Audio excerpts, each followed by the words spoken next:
नमस्कार दोस्तों, स्वागत है आपका दिशा आईएएस के यूट्यूब चैनल में। वीडियो को पूरा देखिए। कोई सुझाव और शिकायत है तो कमेंट ज़रूर करिए। अच्छा लगे तो चैनल को सब्सक्राइब भी करिए। जैसा कि आप सभी को पता है कि यूपी पीसीएस 2022 का प्री एग्ज़ाम 12 जून को है और आप सभी तैयारी में ज़ोर शोर से लगे भी हैं। आपकी इसी तैयारी को संपूर्णता प्रदान करने के लिए दिशा आईएएस लेकर आया है जीएस के 40 दिन और 40 टेस्ट और सीसेट के 20 टेस्ट। जीएस के टेस्ट 40 दिन तक हर रोज़ कराए जाएंगे, जबकि सीसेट के 20 टेस्ट हर दूसरे दिन कराए जाएंगे। यह सभी टेस्ट यूपी पीसीएस की बदलती हुई प्रकृति तथा बढ़ती हुई प्रतियोगिता को ध्यान में रखकर बनाए गए हैं, जिससे आपका चयन सुनिश्चित हो सके। अगर किसी भी साथी को टेस्ट सीरीज का पीडीएफ एक्सप्लेनेशन के साथ चाहिए तो नीचे दिए नंबरों पर संपर्क कर सकते हैं। इसके अलावा आप हमारे साथ निम्न माध्यम से भी जुड़ सकते हैं, जैसे Telegram, Facebook, Instagram, cool, Twitter. नमस्कार। से अनुसूचित जनजाति का दर्जा देने की मांग हो रही है, किस राज्य की है? तो इसका सही ऑप्शन है सी, हिमाचल प्रदेश। क्वेश्चन नंबर 2, केंद्रीय मंत्रिमंडल ने भारत में WHO global centre for traditional medicine की स्थापना को किस जगह की स्वीकृति दी है? तो इसका सही ऑप्शन है डी, यानी कि जामनगर, गुजरात में, जहां पर रिफाइनरी भी है।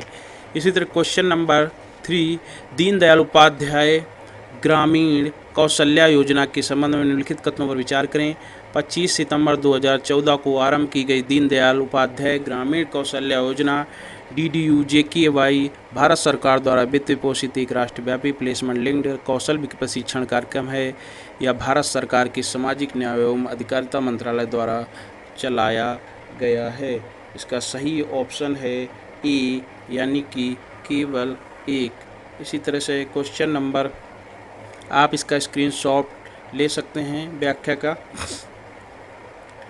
आर्थिक सर्वेक्षण 2021-22 के अनुसार भारत का सबसे बड़ा निर्यात किस देश के साथ है? तो इसका सही ऑप्शन हो जाएगा आपका ए, यानी कि USA के साथ निर्यात सर्वाधिक है। इसी तरह से अगर हम लोग आयात की बात करें तो भारत का आयात सर्वाधिक चीन के साथ है, क्योंकि चीन के साथ भारत का व्यापार घाटा भी लगातार बढ़ता जा रहा है।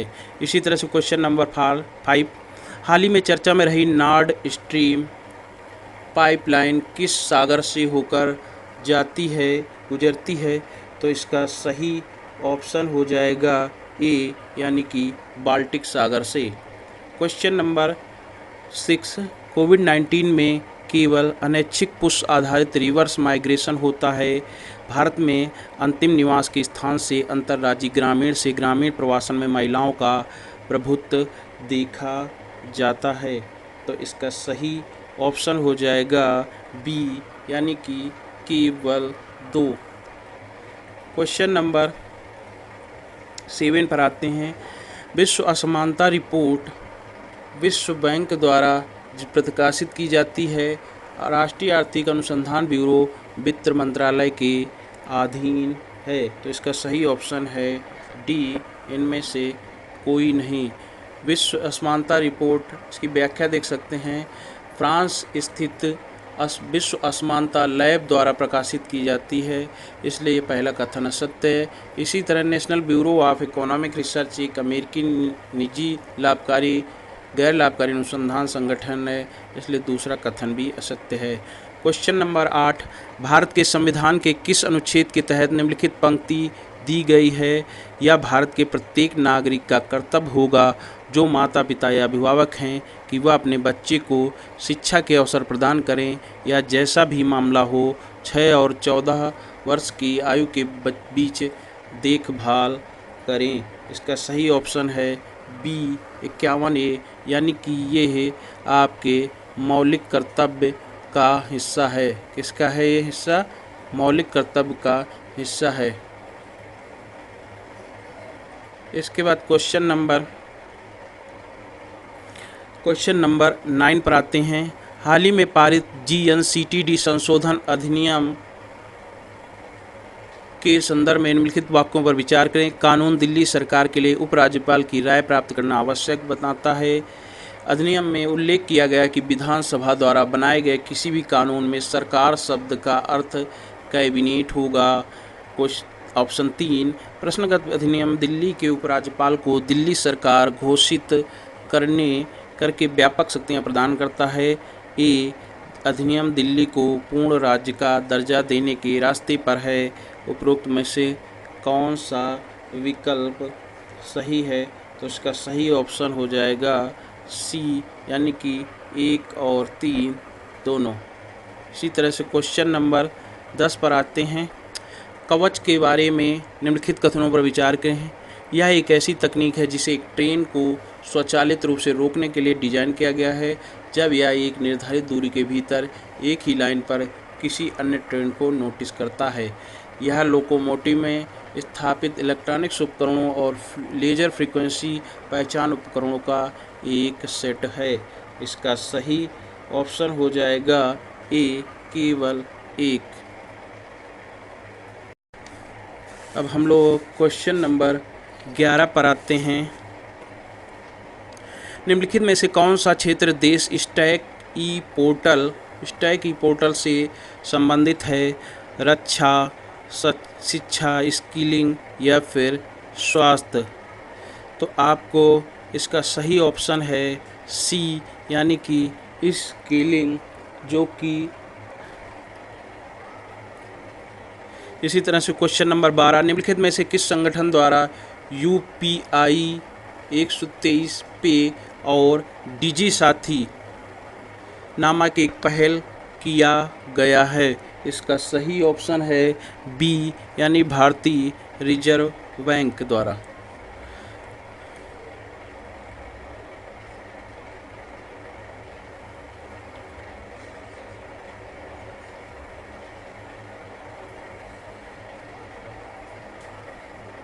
क्वेश्चन नंबर 13, नारी शक्ति पुरस्कार के संबंध में निम्नलिखित कथनों पर कौन सा कथन सत्य है? ये महिला और बाल विकास मंत्रालय द्वारा महिला सशक्तिकरण के लिए काम करने वाले व्यक्तियों तथा संस्थाओं को द्विवार्षिक तौर पर दिया जाता है। इसके तहत 2 लाख रुपए की नगद पुरस्कार राशि और उसके प्राप्तकर्ता व्यक्ति अथवा संस्थान को एक प्रमाण पत्र दिया जाता है। इसका सही ऑप्शन है बी, यानी कि आपका केवल 2 सही है। इसकी व्याख्या देख लेते हैं। नारी शक्ति पुरस्कार भारत की महिलाओं के लिए सर्वोच्च नागरिक सम्मानों में से एक है। ये महिला और बाल विकास मंत्रालय द्वारा दिया जाता है। ये जो है वार्षिक तौर पर दिया जाता है, ना कि द्विवार्षिक तौर पर। इसकी शुरुआत 1999 में हुई थी। 2015 में इसका नाम बदलकर नारी शक्ति पुरस्कार कर दिया गया। इसके तहत 2 लाख रुपए नगद पुरस्कार और प्रमाण पत्र दिया जाता है। पुरस्कार कुल 6 संस्कार श्रेणियों और 2 व्यक्तिगत श्रेणियों में दिया जाता है। ये चीज़ें आपको याद रखने वाली हैं। इसी तरह से प्रश्न नंबर 14, हाल ही में शुरू किए गए समर्थ अभियान का क्या उद्देश्य है? महिला उद्यमिताओं को बढ़ावा देना, विकलांगों के लिए आजीविका की व्यवस्था करना, शहरी गरीबों के लिए निम्न दर पर ऋण उपलब्ध कराना, या डी, शहीद सैनिकों के बच्चों के लिए मुफ्त शिक्षा एवं आवास की व्यवस्था करना? तो इसका सही ऑप्शन हो जाएगा ए, यानी कि महिला उद्यमिता को बढ़ावा देना। आप इसका व्याख्या भी देख सकते हैं। ये सूक्ष्म एवं मध्यम उद्योग मझोले उद्यम मंत्रालय ने महिला उद्यमिता को बढ़ावा देने के लिए एक समर्थ अभियान की शुरुआत की है। 20% सीटें इच्छुक और मौजूदा महिला उद्यमियों के लिए आवंटित की जाएंगी, जिससे 7,500 से अधिक महिलाएं लाभान्वित होंगी। क्वेश्चन नंबर 15, भाखड़ा ब्याज प्रबंधन विधेयक के बारे में निम्नलिखित कथनों पर विचार करें। BBMB अंतर्राज्यीय नदी जल विवाद अधिनियम 1956 के तहत गठित एक सांविधिक निकाय है। BBMB पंजाब, हरियाणा, राजस्थान, हिमाचल प्रदेश, दिल्ली और चंडीगढ़ को पानी और बिजली की आपूर्ति को नियंत्रित करता है। इसका सही ऑप्शन है बी, यानी कि केवल 2। इसी तरह क्वेश्चन नंबर आप इसका स्क्रीनशॉट ले सकते हैं व्याख्या का। क्वेश्चन नंबर 16, निम्नलिखित कथनों पर विचार कीजिए। ब्लू हाइड्रोजन में महासागर स्रोतों से हाइड्रोजन का उत्पादन शामिल है। ग्रे हाइड्रोजन में, यहाँ पर आप देख रहे हैं ब्लू हाइड्रोजन और ग्रे हाइड्रोजन में कोयले की गैस को में परिवर्तित कर हाइड्रोजन का उत्पादन शामिल है। निम्नलिखित में से कौन सा कथन सही है? तो इसका कोई कथन सही नहीं है। और इसकी हम लोग व्याख्या देखते हैं कि ब्लू हाइड्रोजन क्या है और ग्रे हाइड्रोजन क्या है। इसमें H2 को हाइड्रोकार्बन से उत्पादित किया जाता है, साथ ही इससे होने वाले उत्सर्जन को संग्रहित कर लिया जाता है। यह कार्बन फुटप्रिंट को कम करता है। यह प्रक्रिया कार्बन डाइऑक्साइड की 10 से 20% उत्सर्जन करती है, जिसका पुनः उपयोग नहीं किया जा सकता। जबकि ग्रे हाइड्रोजन इन दोनों हाइड्रोजन के उत्पादन का सबसे आम तरीका है। इसमें H2 का उत्पादन करने के लिए जीवाश्म ईंधन को कार्बन डाइऑक्साइड के साथ जलाया जाता है। क्वेश्चन नंबर 17, निम्नलिखित कथनों पर विचार करें। Global gender gap report UNDP द्वारा प्रकाशित की जाती है। लिंग असमानता रिपोर्ट विश्व आर्थिक मंच यानी WEF द्वारा प्रकाशित की जाती है। इसका सही आंसर बताना है। तो इसका सही आंसर है कोई नहीं, यानी कि ग्लोबल जेंडर गैप रिपोर्ट विश्व आर्थिक मंच के द्वारा प्रकाशित की जाती है। जबकि ये जो मानव विकास रिपोर्ट के हिस्से के रूप में UNDP द्वारा लैंगिक असमानता रिपोर्ट प्रकाशित की जाती है। यानी लैंगिक असमानता रिपोर्ट को UNDP प्रकाशित करता है, जबकि ग्लोबल जेंडर गैप रिपोर्ट को विश्व आर्थिक मंच प्रकाशित करता है। क्वेश्चन नंबर 18, निम्नलिखित में से किसी दूरसंचार विवाद निपटान एवं अपीली न्यायाधिकरण का नया अध्यक्ष नियुक्त किया गया है? इसका सही ऑप्शन है आपका जस्टिस DN पटेल। आपको ये ध्यान रखना है कि दूरसंचार विवाद निपटान एवं अपीली न्यायाधिकरण अध्यक्ष किसे नियुक्त किया गया है। आप इसका वो भी ले लीजिए स्क्रीनशॉट। क्वेश्चन नंबर 19, निम्नलिखित में से किस संगठन द्वारा सागर परिक्रमा कार्यक्रम की शुरुआत की गई है? कृषि एवं किसान कल्याण मंत्रालय, केंद्रीय मत्स्य पालन विभाग, सागर विकास विभाग या फिर D पृथ्वी विज्ञान मंत्रालय। तो इसका सही ऑप्शन है B, यानी कि केंद्रीय मत्स्य पालन विभाग। इसका आप जो है स्क्रीनशॉट भी ले लीजिए, लेना है तो। क्वेश्चन नंबर, निम्नलिखित में से कौन ऑस्ट्रेलियाई बुशफायर का कारण हो सकता है? शुष्क और हवादार मौसम की स्थिति, सकारात्मक हिंद महासागर द्विध्रुव यानी IOD और अल नीनो दक्षिणी दोलन ENSO की घटना। इसका सही ऑप्शन है D, यानी कि उपर्युक्त सभी आंसर सही हैं। क्वेश्चन नंबर 21, भारत वन राज्य रिपोर्ट के संबंध में निम्नलिखित कथनों पर विचार कीजिए। पहली बार 1952 में प्रकाशित हुई। भारतीय वन सर्वेक्षण द्वारा जारी किया जाता है। ISFR 2021 के बीच वन क्षेत्र में 16 मिलियन हेक्टेयर की वृद्धि को दर्शाता है। इसका सही ऑप्शन है B, यानी कि केवल 2। क्वेश्चन नंबर, इसे आप एक बार देख सकते हैं कि भारतीय वन सर्वेक्षण देहरादून द्विवार्षिक रूप से इस रिपोर्ट को प्रकाशित करता है। इस वर्ष 1988 में पहली बार रिपोर्ट प्रस्तुत की गई थी। इंडिया स्टेट फॉरेस्ट रिपोर्ट 2021 से केवल 0.16 मिलियन हेक्टेयर की वृद्धि हुई है। क्वेश्चन नंबर 22, निम्नलिखित में से किस संगठन ने औद्योगिक विकास निधि की स्थापना की? सूक्ष्म लघु और मध्यम उद्यम मंत्रालय, DRDO, ISRO या फिर D वस्त्र मंत्रालय। तो इसका सही आंसर है DRDO, B option. Question number 23, निम्नलिखित में से कौन भारतीय पुलिस में सुधार से संबंधित है? रिबेरो समेत 1998, पद्मनाभैया समिति 2000, मलिमठ समित 2005, प्रकाश सिंह केस 2007। इसका सही ऑप्शन है बी यानी कि 1, 2 और 3 यानी कि रिबोरो समिति, पद्माभया समिति और मलिमत समिति ने जो है इसका गठन किया है। आप यहाँ से वो ले सकते हैं स्क्रीनशॉट। इसी तरह से हम जो है क्वेश्चन नंबर 24 पर बात करेंगे। गोविंद बल्लभ पंत के बारे में निम्नलिखित कथनों में विचार करें। वर्ष 1921 में वे आगरा में और अवध के यूनाइटेड प्रोविंस के विधानसभा के लिए चुने गए थे। भारत छोड़ो प्रस्ताव पर हस्ताक्षर करने के लिए 1942 में उन्हें गिरफ्तार किया गया था। भारत रत्न गोविंद बल्लभ पंत ने 1930 में हैप्पी क्लब की स्थापना की थी। इसका सही आंसर हो जाएगा आपका डी यानी कि 1, 2 और 3।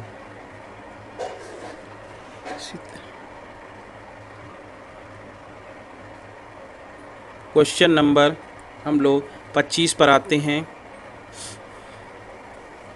एक बार इनका पर व्याख्या देख लेते हैं। 7 मार्च को गोविंद बल्लभ पंत की पुण्यतिथि मनाई जाती है। उनका जन्म 10 सितंबर 1887 को अल्मोड़ा में हुआ था, जो वर्तमान उत्तराखंड के काशीपुर में है। उन्होंने राजनीति में शुरुआत 1921 में की। 1930 में उन्हें नमक सत्याग्रह को आयोजित करने के आरोप में गिरफ्तार किया गया। हिंदी को उन्होंने नेशनल लैंग्वेज में मान्यता देने के आंदोलन का आधार प्रदान किया। 7 मार्च 1961 को उनका निधन हो गया। क्वेश्चन नंबर 25, केंद्रीय औद्योगिक सुरक्षा बल CISF के संबंध में निम्नलिखित में से कौन सा कथन असत्य है। इसका गठन भारत सरकार के एक शासकीय आदेश के जरिए 1969 में हुआ था। यह भारत का प्रमुख अर्धसैनिक बल है जो गृह मंत्रालय के तहत काम करता है। इसके 12 रिजर्व बटालियन और 8 ट्रेनिंग इंस्टीट्यूट हैं। यह सरकारी और निजी दोनों औद्योगिक उपक्रमों को सुरक्षा प्रदान करता है। इसका सही ऑप्शन है ए यानी कि ये ऑप्शन असत्य है। अब इसकी व्याख्या देख लेते हैं एक बार। 6 मार्च को इसका जो है इसकी स्थापना वर्ष 1968 में CISF भारतीय संसद में पारित किया गया था। 1970 में CISF का गठन हुआ। यह बल सरकारी उपक्रमों की सुरक्षा के अलावा देश की आंतरिक सुरक्षा, विशिष्ट लोगों की सुरक्षा, मेट्रो, परमाणु संस्थान, ऐतिहासिक धरोहर को भी सुरक्षा करता है। क्वेश्चन नंबर 26, यूनिप के संदर्भ में निम्नलिखित में से कौन सा कथन असत्य है। यूनिप का गठन 5 जून 1972 को हुआ था। इसका मुख्यालय केन्या के नैरोबी में स्थित है। इसके द्वारा वर्ल्ड ग्रीन इकोनॉमी रिपोर्ट हर साल जारी किया जाता है। और डी 193 देश यूनिप के सदस्य देश हैं जो उसके सुविधाओं से लाभान्वित होते हैं। इसका सही ऑप्शन है सी यानी इसको द्वारा वर्ल्ड ग्रीन इकोनॉमी रिपोर्ट हर साल जारी की जाती है। एक बार इसकी व्याख्या देख लेते हैं। 2022 में यूनिप की स्थापना के 50 वर्ष पूरे हो गए हैं। इसके गठन स्टॉकहोम सम्मेलन 1972 में किया गया था। यह ह्यूमन एनवायरनमेंट पर पहला अंतर्राष्ट्रीय सम्मेलन था। इसमें 119 देशों ने भाग लिया था। यूनिप द्वारा महत्वपूर्ण कुछ रिपोर्ट प्रकाशित किए जैसे action on air quality, global environment outlook report और the rise of environmental crime. ये इसके बाद इमिशन गैप रिपोर्ट। जबकि ग्रीन इकोनॉमी रिपोर्ट को जारी करने वाली संस्था यूनिप नहीं है, वर्ल्ड ग्रीन इकोनॉमी ऑर्गेनाइजेशन है यह। इसके अलावा global economic prospector report world bank द्वारा जारी की जाती है। Question number 27, draft science technology and innovation policy STIP 2020 के संबंध में निम्नलिखित कथनों पर विचार करें। विज्ञान और प्रौद्योगिकी के लिए यह भारत की 5वीं राष्ट्रीय नीति है जो नवाचार के लिए आधुनिक रणनीतिक प्रौद्योगिकियों और पारंपरिक ज्ञान प्रणालियों दोनों पर केंद्रित है। इसका उद्देश्य कार्यरत महिलाओं के अनुपात के आधार पर विज्ञान संस्थानों की रेटिंग और रैंकिंग के आधार पर महिला नेत्रियों का निर्माण करना है। इसका सही ऑप्शन हो जाएगा आपका सी, यानी कि 1 और 2 दोनों। क्वेश्चन नंबर हम लोग 28 पर आते हैं। भारत में हीट वेव्स के बारे में निम्नलिखित कथनों पर विचार करें। मैदानी क्षेत्रों में 40 डिग्री सेल्सियस और पहाड़ी क्षेत्रों में 30 डिग्री सेल्सियस तापमान को हीट वेव्स के मानक के रूप में निर्धारित किया गया है। स्टेशन का अधिकतम तापमान मैदानी इलाकों में कम से कम 45 डिग्री सेल्सियस और पहाड़ी क्षेत्रों में कम से कम 40 डिग्री सेल्सियस तक पहुंच जाए तो हीट वेव माना जाता है। इसका सही ऑप्शन है आपका ए, यानी कि केवल 1। इसी तरह से क्वेश्चन नंबर 29, निम्नलिखित में से कौन सा संगठन world employment and social outlook report जारी करती है? विश्व आर्थिक मंच, संयुक्त राष्ट्र, विश्व बैंक, अंतर्राष्ट्रीय श्रम संगठन। इसका सही आंसर है डी, यानी कि अंतर्राष्ट्रीय श्रम संगठन। Question number 30, convention on cluster munition के संबंध में निम्नलिखित में से कौन सा कथन सत्य है? इसके तहत क्लस्टर हथियारों पर प्रतिबंध लगाया गया है। इस पर 152 देशों ने हस्ताक्षर किए हुआ है। साल 2014 में भारत ने इस संधि पर हस्ताक्षर किया था। इसका सही ऑप्शन है ए, केवल 1। क्वेश्चन नंबर, आप इसकी व्याख्या देख सकते हैं। निम्नलिखित में से किस मंत्रालय द्वारा स्वदेश दर्शन पुरस्कार की शुरुआत की गई है?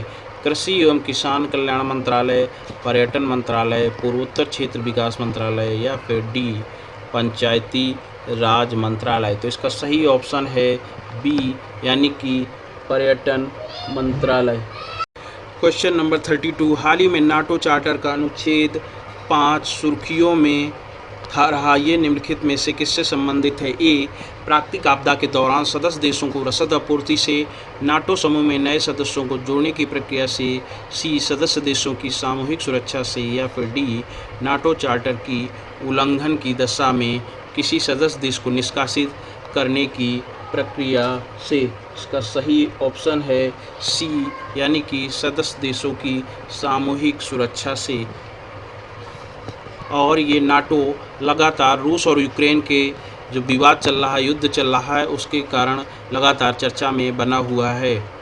सिद्ध क्वेश्चन नंबर 33, राष्ट्रीय सूचना और संचार प्रौद्योगिकी यानी ICT पुरस्कार के संबंध में निम्नलिखित में से कौन सा कथन सत्य है?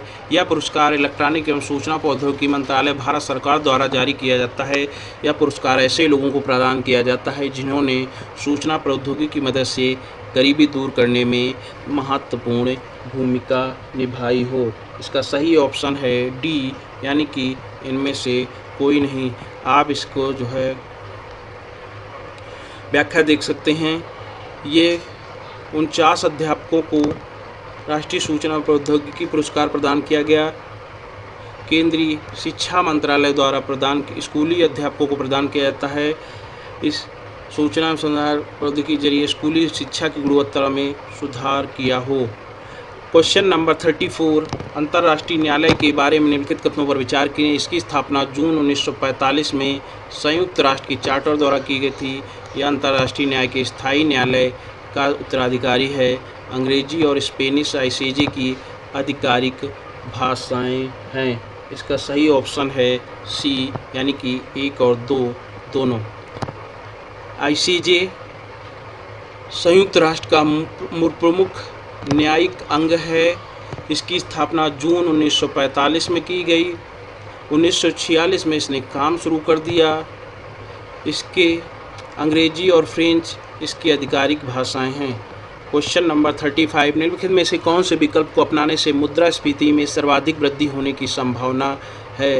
ये क्वेश्चन 2013 में UPSC में आ चुका है। सार्वजनिक ऋण को चुकाने से, बजट घाटे के वित्त पोषण के लिए जनता से उधार लेना, बजट घाटे को पूरा करने के लिए बैंकों से उधार लेना या फिर बजट घाटे के वित्त पोषण के लिए नया पैसा बनाना। तो इसका सही ऑप्शन है डी, बजट घाटे के वित्त पोषण के लिए नया पैसा बनाना।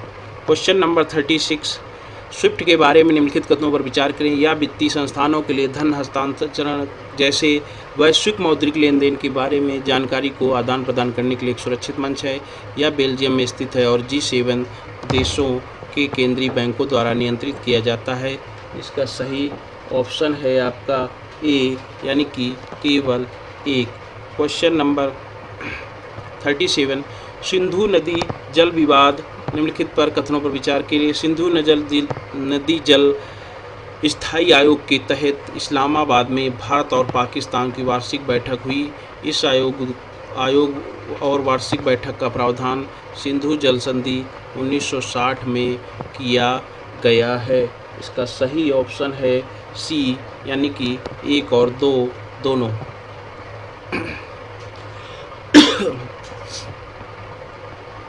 क्वेश्चन नंबर 38, विश्व स्मारक कोष के संबंध में निम्नलिखित कथनों पर विचार करें। वर्ष 1965 में स्थापित न्यूयॉर्क स्थित गैर सरकारी संगठन है। विश्व स्मारक निगरानी एक वैश्विक कार्यक्रम है जिसे वर्ष 1995 में शुरू किया गया था। इसका सही आंसर है आपका सी, यानी कि 1 और 2 दोनों। क्वेश्चन नंबर 39, हाल ही में चर्चा में रही माधवीपुरी बोझ के संबंध में निम्नलिखित में से कौन सा कथन सत्य है। इन्हें सेबी का अगले नए अध्यक्ष नियुक्त किया गया है। यह सेबी की दूसरी महिला अध्यक्ष हैं। सेबी के अध्यक्ष की नियुक्ति में वित्तीय क्षेत्र नियामक नियुक्ति खोज समिति का महत्वपूर्ण भूमिका होती है। तो इसका सही ऑप्शन है बी, यानी कि 1 और 3 दोनों।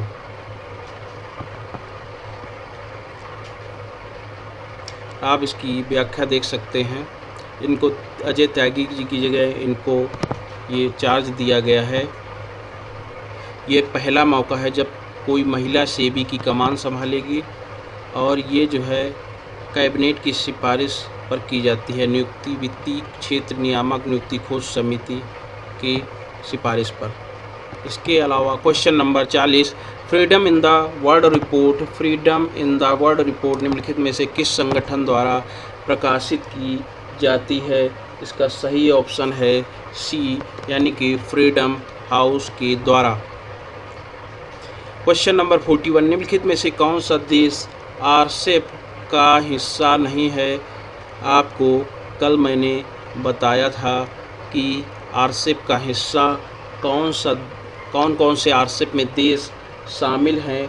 तो इसका सही ऑप्शन हो जाएगा सी, यानी कि बांग्लादेश शामिल नहीं है, क्योंकि आरसेप में आपके पास 10 आसियान देश, कितने 10 आसियान देश और हिंद प्रशांत सागर क्षेत्र के 5 देश शामिल हैं। यानी कि आरसेप में कुल मिलाकर के 15 देश शामिल हैं। भारत इस देशों में आरसेप में शामिल नहीं है। इसी तरह से क्वेश्चन नंबर 42, निम्नलिखित में से कौन COP6 यानी COP26 ग्लासगो में प्रस्तावित पंचामृत रणनीति या पंचामृत का हिस्सा नहीं है। आपको गलत ऑप्शन बताना है। भारत की गैर जीवाश्म क्षमता 2025 तक 500 गीगावाट हो जाएगी। भारत 2030 तक ऊर्जा आवश्यकताओं का 70% नवीकरणीय ऊर्जा से पूरा करेगा। भारत 2030 तक अपनी अनुमानित कार्बन उत्सर्जन में 1 अरब टन की कटौती करेगा। भारत 2050 तक नेट जीरो हासिल कर लेगा। तो इसका सही ऑप्शन आपको बताना है। इसका सही ऑप्शन है सी, यानी कि 1, 2 और 4। आप इसका व्याख्या भी देख सकते हैं कि भारत गैर जीवाश्म ऊर्जा क्षमता का 2030 तक 500 गीगावाट, इसी तरह से 2030 तक अपनी ऊर्जा आवश्यकताओं का 50% नवीकरणीय ऊर्जा से याद रखने वाली चीज़ें हैं, तथा 2030 तक ही अपने कार्बन उत्सर्जन में 1 अरब टन की कमी करेगा। भारत 2030 तक अपनी अर्थव्यवस्था की कार्बन तीव्रता को 45% तक कम कर देगा। भारत 2070 तक नेट जीरो लक्ष्य हासिल करेगा। ये चीज़ें आपको याद रखनी, क्योंकि पीसीएस में इस तरह के क्वेश्चन बहुत आते हैं और ये कन्फ्यूजन वाला सवाल है। ठीक है। Question number 43, IPCC inter governmental panel on climate change के बारे में निम्नलिखित कथनों पर विचार कीजिए। यह 1988 में विश्व मौसम विज्ञान संगठन और प्रकृति के संरक्षण के लिए अंतर्राष्ट्रीय संघ IUCN द्वारा स्थापित किया गया था। यह मूल शोध का संचालन नहीं करता और न ही जलवायु परिवर्तन की निगरानी करता है, बल्कि सभी प्रासंगिक प्रकाशित साहित्य की आवधिक व्यवस्थित समीक्षा करता है। तो इसका सही आंसर हो जाएगा बी, यानी कि केवल 2। इसी तरह से क्वेश्चन नंबर, आप इसकी व्याख्या देख सकते हैं कि आईपीसीसी की स्थापना संयुक्त राष्ट्र निकाय या 1988 में विश्व मौसम विज्ञान संगठन और संयुक्त राष्ट्र पर्यावरण कार्यक्रम यानी WMO और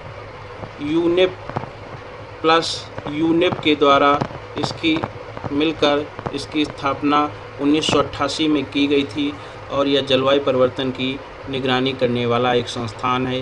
क्वेश्चन नंबर 44, हाल ही में सुर्खियों में रहे स्विफ्ट के बारे में निम्नलिखित कथनों में से कौन सा कथन असत्य है? स्विफ्ट का पूरा नाम society for world wide interbank financial telecommunication है। स्विफ्ट एक मैसेजिंग नेटवर्क है जो कि बैंकों को एक खास तरह के कोड फॉर्म में मैसेज देता है या ग्लोबल ट्रांजैक्शंस को मैनेज करने का काम करता है। स्विफ्ट का मुख्यालय स्विट्जरलैंड में है। इसका सही ऑप्शन है डी, यानी आपको असत्य बताना था। आप इसकी व्याख्या भी देख सकते हैं।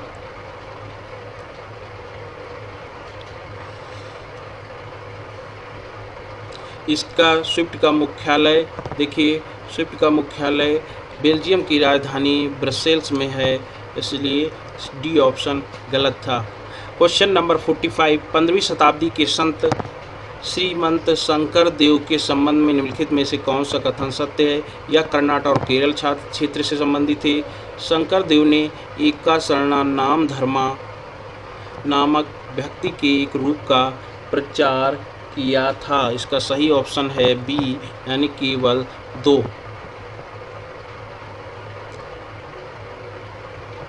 क्वेश्चन नंबर 46, भारत का पहला ई कचरा इको पार्क कहाँ स्थापित होने वाला है?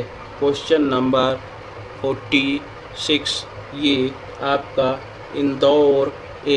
दिल्ली में स्थापित होने वाला है।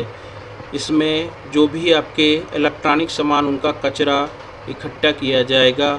और क्वेश्चन नंबर 47, मल्ली मूसा संवाद हाल ही में समाचारों में देखा गया था, संबंधित है स्वच्छ विकास तंत्र के संबंध में यूएनएफसीसी आधारित उच्च स्तरीय संवाद, यूक्रेनी संकट पर रिपोर्ट करने के लिए यूरोपीय संघ आयोग द्वारा गठित उच्च स्तरीय संवाद, लैंगिक समानता और वित्तीय समावेशन के संबंध में ब्रिक्स सदस्य आधारित उच्च स्तरीय संवाद। इसका सही ऑप्शन है ए, यानी कि स्वच्छ विकास तंत्र के संबंध में यूएनएफसीसी वल्ली मूसा आपको ध्यान रखना है। क्वेश्चन नंबर 48, आर्टिफिशियल इंटेलिजेंस के बारे में निम्नलिखित कथनों पर विचार करें।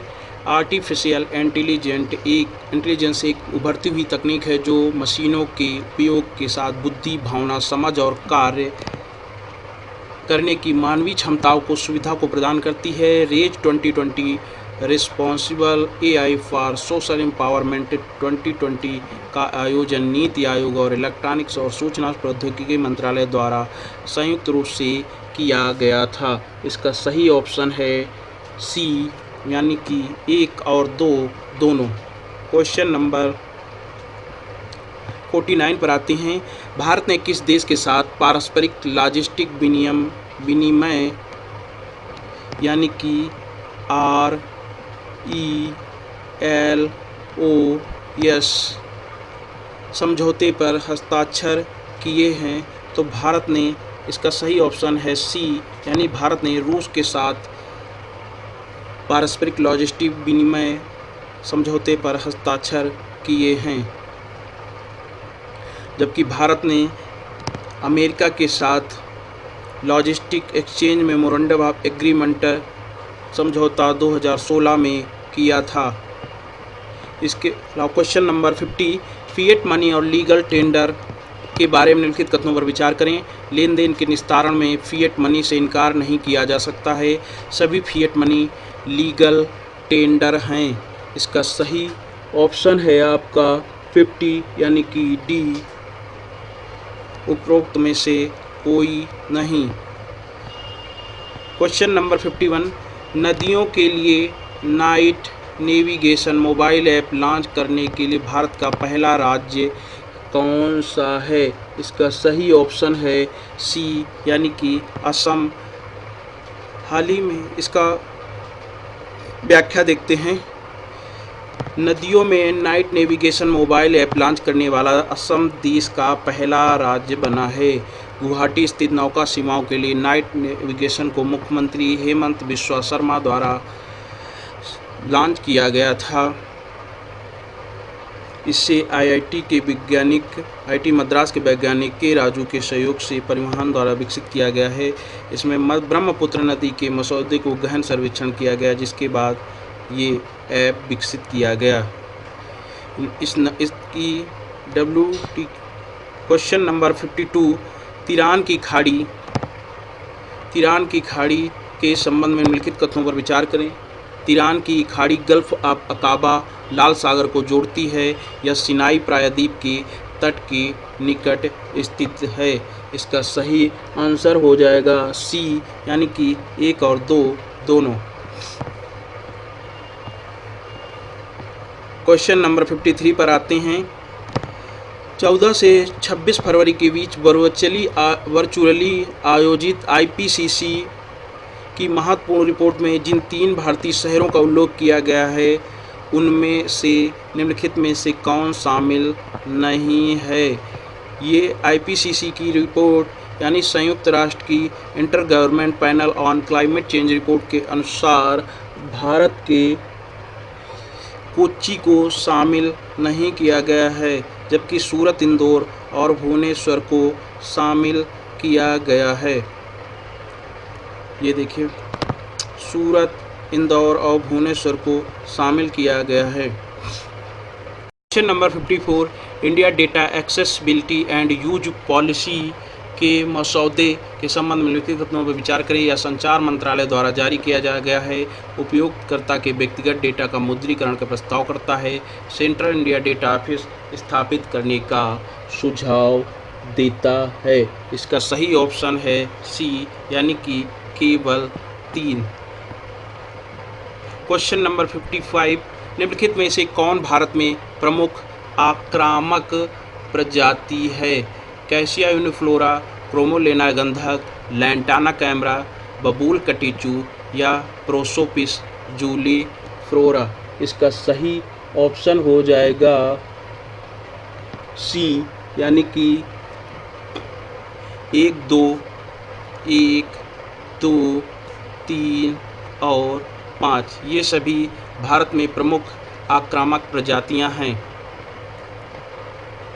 Question number 56, stealth technology aircraft के बारे में निम्नलिखित कथनों पर विचार करें। स्टील्थ विमान के प्रभावी ढंग से पता लगाने या ट्रैक करने के रडार की कार्य को और अधिक कठिन बनाते हैं।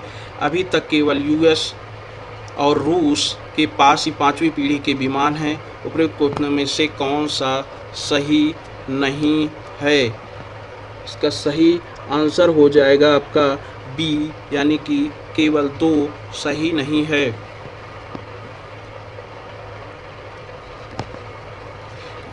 इसकी व्याख्या देख लेते हैं।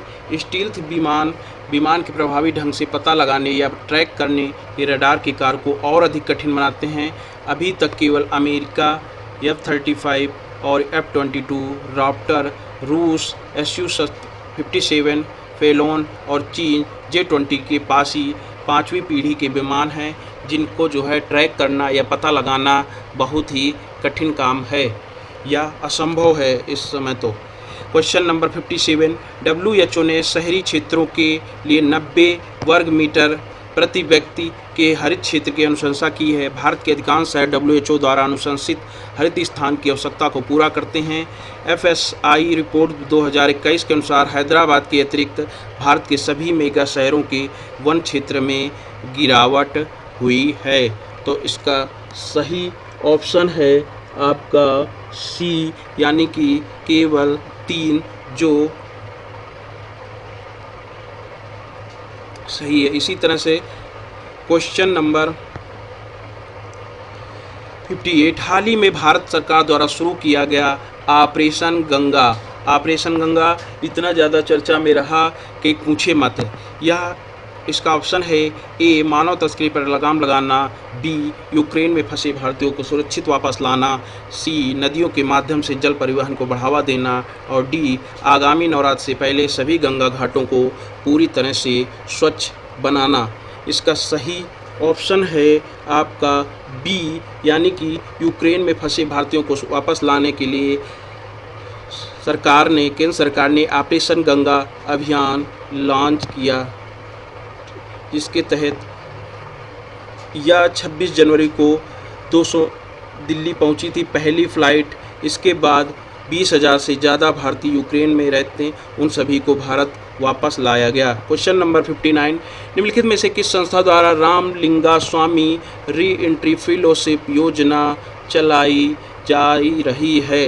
इसका सही ऑप्शन है सी, यानी कि जैव प्रौद्योगिकी विभाग द्वारा रामलिंगा स्वामी री एंट्री फेलोशिप चलाई जा रही। इसमें 550 से अधिक भारतीय बायोटेक्नोलॉजिस्ट को करियर बनाने के लिए मदद की अनुशंसा की जाती है।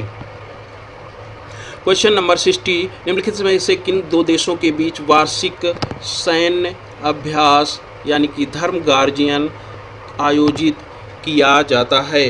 इसका सही ऑप्शन है डी, धर्म गार्जियन भारत और जापान के मध्य वार्षिक अभ्यास है। इस बार ये अभ्यास 27 फरवरी से 10 मार्च तक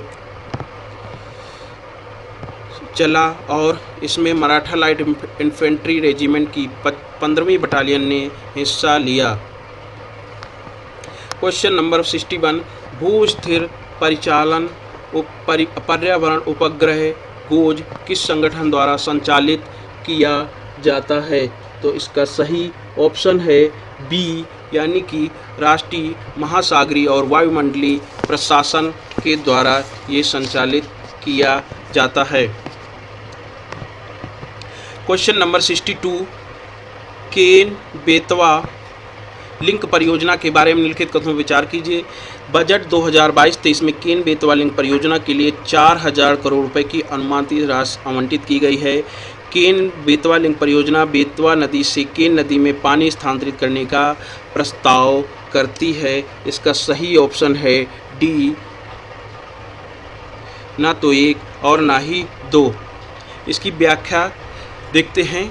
बजट में इसके लिए 44,605 करोड़ रुपए का लागत ये घोषणा की गई है और केन बेतवा लिंक परियोजना में केन नदी से बेतवा नदी में जल का पानी का स्थानांतरित किया जाएगा, यानी केन नदी से बेतवा नदी की ओर। यानी कि आप इसको इस तरह से याद कर सकते हैं केबी, जो आप अपना डाटा मोबाइल का यूज करने में देखते हैं लगातार, इसको इस तरह से आप याद रख सकते हैं। Question number 63, Ukraine Eurasian economic union का हिस्सा है जिसमें एक एकीकृत एकल बाजार है।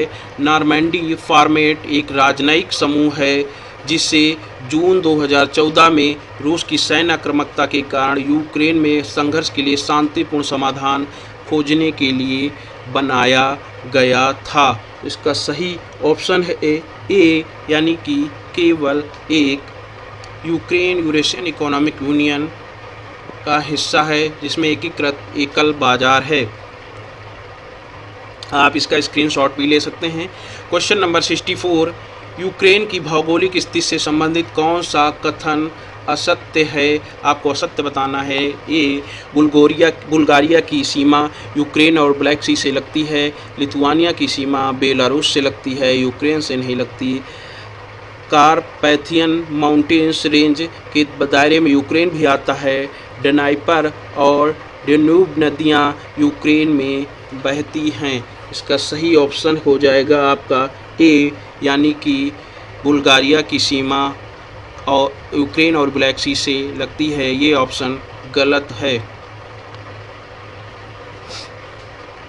क्वेश्चन नंबर 65, हाल ही में निम्नलिखित में से किस स्थान पर भारतीय पुरातत्व सर्वेक्षण द्वारा आयोजित देवायतनम मंदिर भारतीय वास्तुकला का भ्रमण शीर्षक से भारतीय मंदिर वास्तुकला पर सम्मेलन का उद्घाटन किया गया था? इसका सही ऑप्शन है ए, यानी कि कर्नाटक में। और ये कर्नाटक के हम्पी में 25 और 26 फरवरी को आयोजित किया गया था। इसको जो है आपके केंद्रीय मंत्री श्री जी.के. रेड्डी ने इसमें हिस्सा लिया। 700 रुपये करोड़ के बजट का आवंटन किया पर्यटन सुविधाओं के लिए। इसी तरह से हम लोग क्वेश्चन नंबर 66 पर आते हैं। चीता के संबंध में निम्नलिखित कथनों पर विचार करें। हाल ही में भारत के कूनो पालपुर नेशनल पार्क के कर्मचारियों को प्रशिक्षण के लिए नामीबिया भेजने पर सहमति बनी है। 1947 में आखिरी बार देश में चीता देखा गया था। वर्ष 1952 में भारत सरकार ने भारतीय चीता को विलुप्त घोषित किया था। तो इसका सही ऑप्शन है सी, यानी कि 1 और 2 दोनों। आपको बताना है कि ये जो कूनो नेशनल पार्क है, Kuno national park, Palpur national park, ये किस राज्य में है, ये आपको कमेंट बॉक्स में कमेंट करके बताना है। आप इसका स्क्रीनशॉट लेकर के पढ़ भी सकते हैं। इसके अलावा क्वेश्चन नंबर 67, भारत में पोलियो के संबंध में निम्नलिखित कथनों पर विचार करें। पोलियो राष्ट्रीय दिवस 2022 पोलियो राष्ट्रीय दिवस 2022 27 फरवरी 2022 को पूरे देश में आयोजित किया गया। भारत हर साल पोलियो के लिए एक राष्ट्रव्यापी राष्ट्रीय टीकाकरण दिवस, 2 उप राष्ट्रीय टीकाकरण दिवस आयोजित करता है। इसका सही ऑप्शन है सी, यानी कि 1 और 2 दोनों।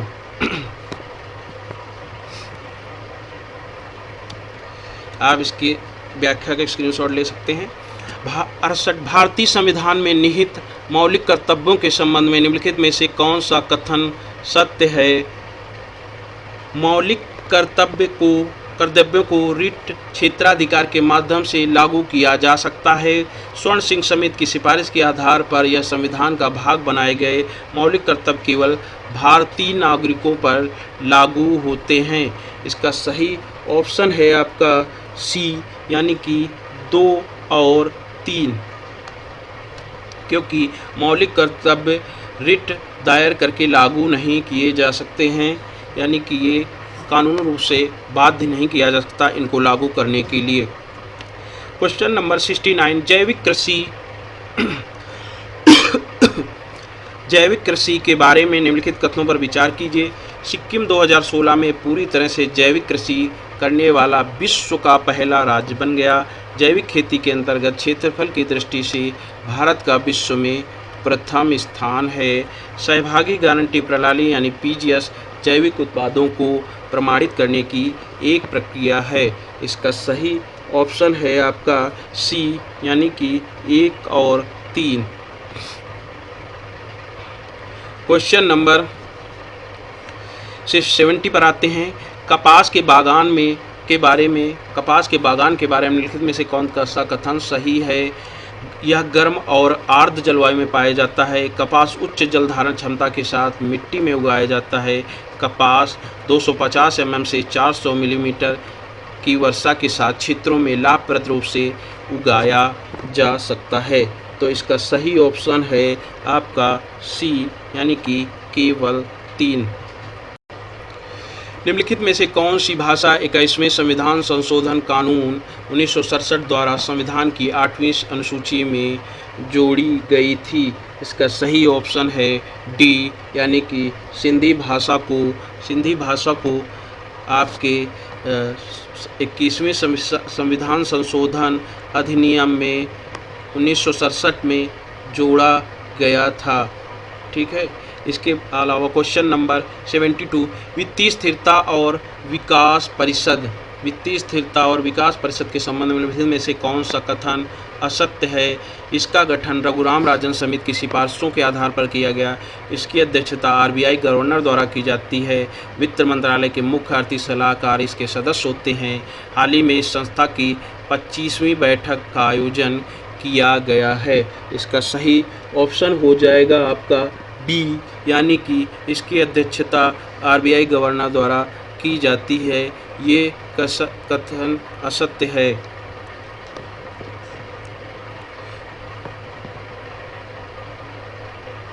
इसके अलावा क्वेश्चन नंबर 73, निम्नलिखित में से हाल ही में किस संस्था द्वारा हेल्थ स्टार रेटिंग पहल की शुरुआत की गई है? विश्व स्वास्थ्य संगठन, भारतीय चिकित्सा अनुसंधान परिषद, भारतीय खाद्य सुरक्षा और मानक प्राधिकरण, या फिर युवा कार्यक्रम एवं खेल मंत्रालय। तो इसकी स्थापना भारतीय खाद्य सुरक्षा और मानक प्राधिकरण, यानी कि इसका ऑप्शन हो जाएगा सी ऑप्शन हो जाएगा, जिसने हेल्थ स्टार रेटिंग कार्यक्रम की शुरुआत की है। क्वेश्चन नंबर 74, हाल ही में इंट्राकॉर्टिकल विजुअल प्रोस्थेसिस ICVP सुर्खियों में रहा। यह निम्नलिखित में से किस क्षेत्र से संबंधित शब्द है? सूर्य के प्रकाश की गति नियंत्रित करने की एक तकनीक है। व्यक्ति को मृत्यु के बाद कुछ देर तक कृत्रिम तरीके से जिंदा रखने की तकनीक है। एलियन से प्राप्त संदेशों को समझने की एक तकनीक है, या कृत्रिम दृष्टि प्रदान करने की एक तकनीक है। इसका सही ऑप्शन है डी, यानी कि कृत्रिम दृष्टि से दृष्टि प्रदान करने की एक तकनीक है। क्वेश्चन नंबर 75, निम्नलिखित में से कौन सा संगठन भारत में GDP अनुमान प्रकाशित करता है? ए, राष्ट्रीय सांख्यिकी कार्यालय यानी NSO, और राष्ट्रीय नमूना सर्वेक्षण कार्यालय यानी NSSO, और केंद्रीय सांख्यिकी कार्यालय यानी CSO, और आर्थिक सलाहकार का कार्यालय। इसका सही ऑप्शन है ए, यानी कि राष्ट्रीय सांख्यिकी कार्यालय, क्योंकि अब ये सी जो है ऑप्शन केंद्रीय सांख्यिकी कार्यालय का नाम बदल करके ही NSSO कर दिया गया है। क्वेश्चन नंबर 76, निम्नलिखित द्वीपों को उत्तर से दक्षिण दिशा में व्यवस्थित करें। स्प्रेटली द्वीप समूह, पैरासेल द्वीप समूह, नाटुना द्वीप समूह, या सेनकाकू द्वीप समूह। इसका सही ऑप्शन है बी, यानी कि पहले सेनकाकू द्वीप समूह, फिर आपका पैरासेल, फिर आपका स्प्रेटली, और फिर आखिरी में आपका नाटुना द्वीप समूह आता है। लोकपाल के बारे, क्वेश्चन नंबर 77, लोकपाल के बारे में निम्नलिखित कथनों पर विचार करें। लोकपाल और लोकायुक्त अधिनियम 2013 के तहत गठित एक स्वतंत्र संवैधानिक निकाय है। कैसा है? संवैधानिक निकाय है। भ्रष्टाचार के खिलाफ शिकायत उस तारीख से 7 साल की अवधि के बाद लोकपाल की समझ दर्ज नहीं की जा सकती जिस तारीख को अपराध किया गया था। इसका सही ऑप्शन आपको बताना है। इसका सही ऑप्शन हो जाएगा आपका बी, यानी कि केवल 2। क्वेश्चन नंबर 78, अंकलाज यानी ये एक अंकलाज के बारे में निम्नलिखित कथनों पर विचार करें। यह एकमात्र अंतर्राष्ट्रीय सम्मेलन है जो समुद्री स्थानों में राज्य के अधिकार क्षेत्र के लिए एक रूपरेखा निर्धारित करता है। इसे समुद्री नियम के रूप में भी जाना जाता है, और यह समुद्री क्षेत्रों को 4 क्षेत्रों में विभाजित करता है। इसका सही ऑप्शन है ए, यानी कि केवल 1। क्वेश्चन नंबर 79, विश्व टैरिफ प्रोफाइल के संबंध में निम्नलिखित कथनों पर विचार करें। यह एक सांख्यिकी वार्षिक पुस्तक है जो केवल विश्व व्यापार संगठन के सदस्यों द्वारा लगाए गए टैरिफ और गैर टैरिफ उपायों पर व्यापक जानकारी प्रदान करती है। इसे केवल विश्व व्यापार संगठन द्वारा प्रकाशित किया जाता है। इसमें कहा गया है कि एशिया प्रशांत क्षेत्र में भारत का सबसे अधिक औसत शुल्क है। इसका सही ऑप्शन है डी, यानी कि केवल 3। Question number 80, giant metre wave radio telescope यानी कि GMRT के भारत के किस राज्य में स्थित है? इसका सही ऑप्शन है आपका बी यानी महाराष्ट्र में। इसकी व्याख्या देख लेते हैं। पुणे में national centre of radio astrophysics और कैलिफोर्निया विश्वविद्यालय के खगोलविदों ने एक अनुसंधान joint metre wave radio telescope का उपयोग किया है। वैज्ञानिकों ने एक फास्ट रेडियो बर्स्ट की मेजबान से आकाशगंगा से परमाणु हाइड्रोजन गैस के वितरण को मैप करने के लिए इसका उपयोग किया जाता है। यह टेलीस्कोप दुनिया की सबसे बड़ी, सबसे संवेदनशील दूरबीनों में से एक है। क्वेश्चन नंबर 81, संयुक्त अरब अमीरात वैश्विक स्तर पर भारत का 5वां सबसे बड़ा व्यापार भागीदार है। संयुक्त अरब अमीरात को भारत के प्रमुख निर्यात में पेट्रोलियम उत्पाद, कीमती धातुएं, पत्थर, रत्न और गहने सम्मिलित हैं। इसका सही ऑप्शन है आपका बी यानी कि केवल 2। क्वेश्चन नंबर 82, बाल स्वराज पोर्टल को निम्नलिखित विकल्पों में से किसके लिए बनाया गया है? बच्चों को उनके राजनीतिक अधिकारों के बारे में संवेदनशील बनाना, बी उन बच्चों को सहायता प्रदान करने हेतु जिन्होंने कोविड के कारण अपने एक या दोनों माता पिता को खो दिया, सी बच्चों को शिक्षित करने हेतु, डी उन बच्चों को ट्रैक करने और ढूंढने हेतु जो अपने माता पिता से अलग हो गए हैं। इसका सही ऑप्शन है आपका बी यानी कि उन बच्चों के लिए जिन्होंने कोविड के कारण अपने माता पिता को खो दिया है। क्वेश्चन नंबर 83, वित्तीय वर्ष 2022-23 के लिए कृषि फ्लैगशिप परियोजनाओं और उनके बजटीय आवंटन के बारे में निम्नलिखित कथनों पर विचार कीजिए। प्रधानमंत्री अन्नदाता आय संरक्षण अभियान यानी पीएम आशा किसानों को उत्पादन की लागत से 50% अधिक बढ़ा हुआ न्यूनतम समर्थन मूल्य प्रदान करने के लिए एक प्रमुख कार्यक्रम है, जो को केवल 1 करोड़ रुपए का आवंटन प्राप्त हुआ है। यहाँ पर आपको चीटिंग कोड दिख गया।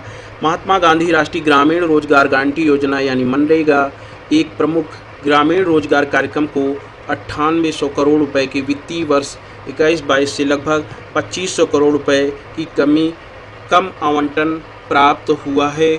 इसका सही ऑप्शन हो जाएगा आपका सी यानी कि 1 और 2 दोनों आंसर इसके सही हैं। क्वेश्चन नंबर 84, भारत ने 1951 के संयुक्त राष्ट्र शरणार्थी सम्मेलन या 1967 के प्रोटोकॉल पर हस्ताक्षर किए हैं, लेकिन उसके पास शरणार्थी संरक्षण ढांचा नहीं है।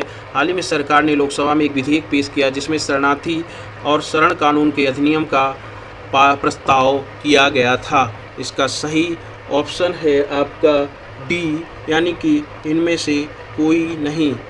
भारत, इसकी व्याख्या देख लेते हैं। भारत ने 1951 के शरणार्थी कन्वेंशन या 1967 प्रोटोकॉल का पक्षकार नहीं है। इसका कोई शरणार्थी संरक्षण ढांचा नहीं है। शशि थरूर ने लोकसभा में एक निजी सदस्य विधेयक पेश किया जिसमें शरणार्थी और शरण कानून के अधिनियम का प्रस्ताव किया गया था। आपको बताना है कि ये जो निजी सदस्य विधेयक क्या होता है, ये कमेंट बॉक्स में आप कमेंट करके बताएंगे और ये किस तरह से पेश किया जाता है और अब तक कितने निजी विधेयक पास किए गए हैं। इसी तरह से क्वेश्चन नंबर 85, प्रधानमंत्री फसल बीमा योजना के बारे में निम्नलिखित कथनों में कौन सा सत्य है? इसका उद्देश्य प्राकृतिक आपदाओं से होने वाली फसल के नुकसान से पीड़ित किसानों को बीमा के माध्यम से वित्तीय सहायता प्रदान करना। इसमें प्रीमियम पर दी जाने वाली सब्सिडी में राज्यों और केंद्र सरकार के बीच की हिस्सेदारी 70 और 30% है। अभी हाल में इस योजना के अंतर्गत ऐसी जगहों पर जहां यह लागू नहीं है पर मेरी पॉलिसी मेरे हाथ अभियान शुरू किया गया है। इसका सही ऑप्शन है ए यानी कि केवल 1। आप इसकी व्याख्या देख सकते हैं। इसकी हिस्सेदारी 50-50 है यानी कि जो वो जमा होता है, जबकि पूर्वोत्तर भारत के लिए 90-10 है। मेरी पॉलिसी मेरा अभियान ये किसानों की स्वैच्छिक भागीदारी को बढ़ावा देने के लिए शुरू किया गया है। क्वेश्चन नंबर 86, गांधीवादी समाज सुधारक और स्वतंत्रता सेनानी शकुंतला चौधरी के संबंध में निम्नलिखित कथन असत्य है, असत्य बताना है। ये असम की रहने वाली थी। इन्होंने ग्रामीणों, विशेषकर महिलाओं और बच्चों की भलाई के लिए काफ़ी काम किया था। विनोबा भावे द्वारा शुरू किए गए भूदान आंदोलन के दौरान पदयात्रा में शकुंतला चौधरी ने सक्रिय तौर पर भाग लिया था। साल 2014 में इन्हें पद्म भूषण से सम्मानित किया गया था। इसका सही ऑप्शन है डी, यानी कि इन्हें पद्म भूषण से 2014 में सम्मानित नहीं किया गया है, जबकि इन्हें पद्म श्री से सम्मानित किया गया था। क्वेश्चन नंबर 87, निम्नलिखित में से हाल ही में कहाँ एशिया का सबसे बड़ा बायो सीएनजी प्लांट लगाया गया? ये एशिया का सबसे बड़ा बायो सीएनजी प्लांट है। इसका सही ऑप्शन है सी, यानी कि एशिया का सबसे बड़ा बायो सीएनजी प्लांट इंदौर में 19 फरवरी को लगाया गया। इसका उद्घाटन प्रधानमंत्री नरेंद्र मोदी ने किया था। इसका उद्घाटन प्रधानमंत्री नरेंद्र मोदी द्वारा किया गया। रोजाना क्षमता इसकी 1800 किलोग्राम गैस का उत्पादन है।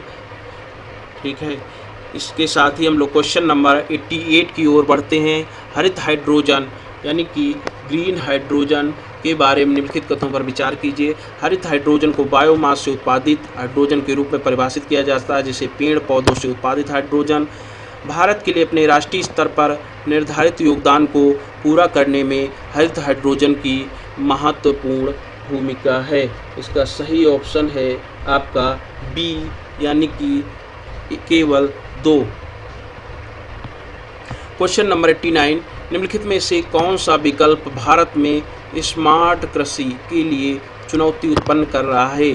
ग्रामीण भारत में कम इंटरनेट कवरेज, बड़े आकार की जोत की उपलब्धता, जागरूकता की कमी, या फिर 4 बजटीय सहायता का अभाव। इसका सही ऑप्शन है सी, यानी कि 1, 3 और 4, यानी कि भारत में इंटरनेट की कमी, जागरूकता की कमी और 4 बजटीय सहायता का अभाव के कारण। क्वेश्चन नंबर 90, सूचना प्रौद्योगिकी अधिनियम 2000 यानी आईटी एक्ट में धारा 69A के संबंध में निम्नलिखित कथनों पर विचार करें। भारत सरकार ने हाल ही में सूचना प्रौद्योगिकी अधिनियम 2000 की धारा 19 के तहत चीनी ऐप्स पर प्रतिबंध लगाया है। सूचना प्रौद्योगिकी अधिनियम की धारा 69A भारत की संप्रभुता और अखंडता के हित में, विदेशी राज्यों के साथ महत्वपूर्ण संबंधों या सार्वजनिक व्यवस्था के हित में किसी भी कंप्यूटर संसाधन के माध्यम से किसी भी जानकारी की सार्वजनिक पहुंच को अवरुद्ध करने के लिए निर्देश जारी करने से संबंधित है। इसका सही ऑप्शन है, आपको बताना है, इसका सही ऑप्शन हो जाएगा सी, यानी कि 1 और 2 दोनों। क्वेश्चन नंबर 91, सड़क सुरक्षा के संबंध में निम्नलिखित कथनों पर विचार करें। 199 देशों में सड़क हादसों में होने वाली मौतों के मामले में भारत चीन के बाद दूसरे स्थान पर है। पिछले 3 सालों में सड़क हादसे में मरने वालों की संख्या में निरंतर वृद्धि हुई है। इसका सही ऑप्शन है डी, यानी कि दोनों गलत हैं। अब इसकी व्याख्या पर आ जाते हैं।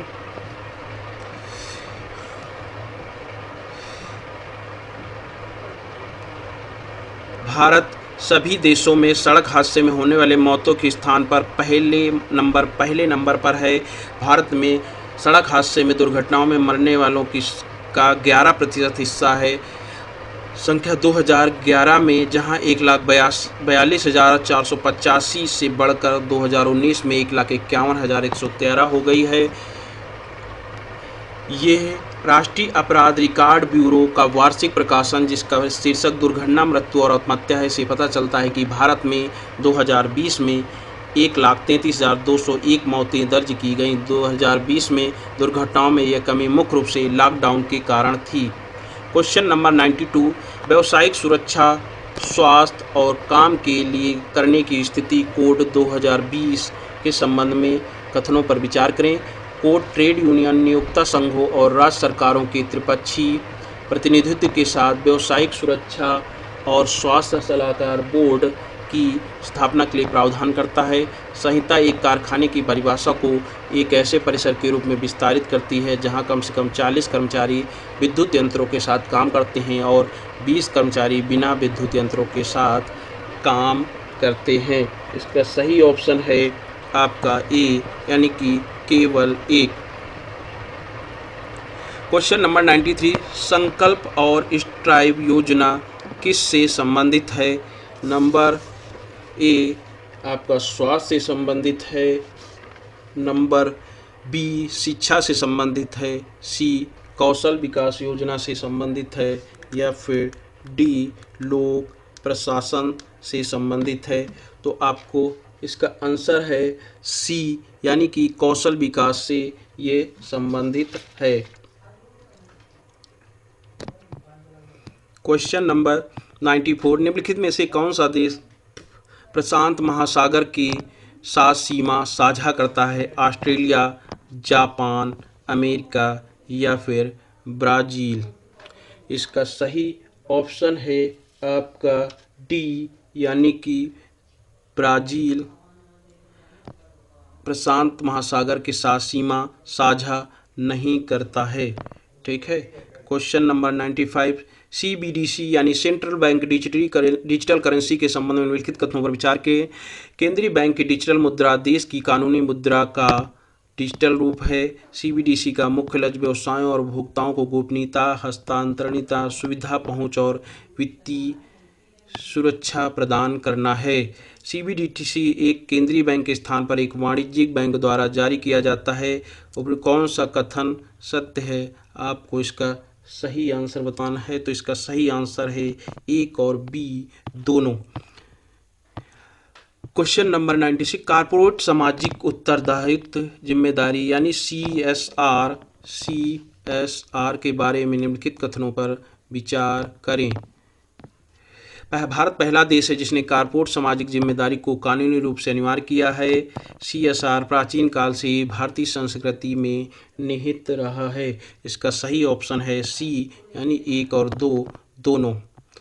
इसकी व्याख्या देख लेते हैं। 1 अप्रैल 2014 को कारपोरेट सामाजिक जिम्मेदारी को कानूनी रूप से अनिवार्य करने वाला पहला देश बन गया है।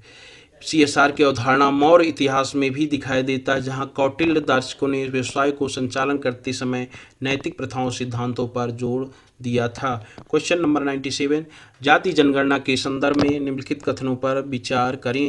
स्वतंत्रता के बाद प्रत्येक जनगणना में अनुसूचित जातियों, अनुसूचित जनजातियों के आंकड़े शामिल थे। सामाजिक, आर्थिक और आर्थिक जनगणना SECC कार्यक्रम कार्यान्वयन मंत्रालय द्वारा आयोजित की जाती है। इसका सही ऑप्शन है ए, यानी कि केवल एक। इसी तरह से क्वेश्चन नंबर 98, निम्नलिखित में से कि हाल ही में कहाँ देश की पहली जल टैक्सी सेवा की शुरुआत की गई? इसका सही ऑप्शन है सी, यानी में हाल ही में मुंबई में जल टैक्सी की सेवा की शुरुआत की गई है। क्वेश्चन नंबर 99, डिफेंस एक्सपो 2022 के संबंध में निम्नलिखित में से कौन सा कथन सत्य है?